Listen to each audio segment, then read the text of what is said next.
Narrative में अब देखिए जैसे ये एक नया चल पड़ा कि संविधान बदलने वाले हैं और ये अचानक से उन्होंने कहा और वो पिक कर गया. பிக் ஆயிடுச்சுன்னு சொன்னா நான் ஒத்துக்க மாட்டேன். ஆனா இந்த நாட்டுல இந்த மாதிரி ஒரு பொய்யும் ஓட முடியும். அதுக்கு தலையும் இருக்காது, வாளும் இருக்காது. இப்ப கேட்க வேண்டிய கேள்வி இதுதான். இந்த நாட்டுல எல்லாருக்கும் முன்னாடி அரசியல் அமைப்போட யாரு விளையாடினாங்க? பண்டிட் நேரு. முதல்ல அரசியல் அமைப்புல அவரு கொண்டு வந்த அமெண்ட்மெண்ட், அது ஃப்ரீடம் ஆஃப் ஸ்பீச்சை ரெஸ்ட்ரிக்ட் பண்றத கொண்டு வந்தாரு. அதாவது அது ஜனநாயகத்துக்கும் மாறானது, அரசியல் அமைப்புக்கும் மாறானது. ரெண்டாவது அவருடைய மக கொண்டு வந்தாங்க. அவங்க பிரதம மந்திரியா இருந்தாங்க. மக என்ன பண்ணாங்கன்னா, கோர்ட்ல ஜட்ஜ்மெண்ட் கொடுத்தாங்க, நீங்க பார்லமெண்ட்ல மெம்பரா இருக்க முடியாதுன்னு. அப்ப அவங்க கோர்ட் ஜட்ஜ்மெண்ட்டையே மாத்திட்டாங்க. நாட்டுல கிளர்ச்சி நடந்துச்சு.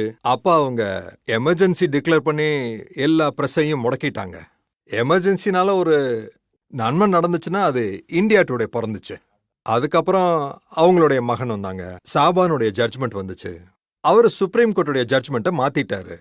அவர் அரசியல் அமைப்பை மாத்திட்டாரு. அதுக்கப்புறம் ஒரு சட்டத்தை கொண்டு வந்தாங்க. அந்த சட்டம் மீடியா மேல ரெஸ்ட்ரிக்ஷன்.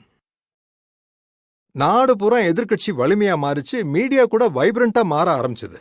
எல்லாரும் முன்னாடி வந்தாங்க, திரும்பவும் எமர்ஜென்சியை வரவிடக்கூடாதுன்னு. அந்த பயத்துல அவங்க வித்ட்ரா பண்ண வேண்டியதாயிடுச்சு. அப்புறம் அவங்க கூட மகன் வந்தாரு. ஸோ ரிமோட் கண்ட்ரோல்ல அரசாங்கம் ஓடிக்கிட்டு இருந்துச்சு. ரிமோட் கண்ட்ரோல் அரசாங்கம் நடந்துச்சு. பிரதம மந்திரி கூட பதவியில் இருந்தாரு. அரசியலமைப்பு கோக்கால ஒரு கேபினெட் உருவாச்சு. அந்த கேபினெட் ஒரு தீர்மானத்தை எடுத்துச்சு.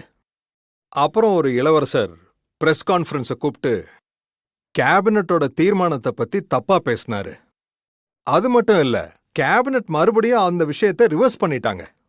இதுக்கு அர்த்தம் என்னன்னா, ஒரே குடும்பத்தை சேர்ந்த 4 பேரு வெவ்வேறு நேரத்துல அரசியல் அமைப்பை காத்துல பறக்க விட்டுட்டாங்க.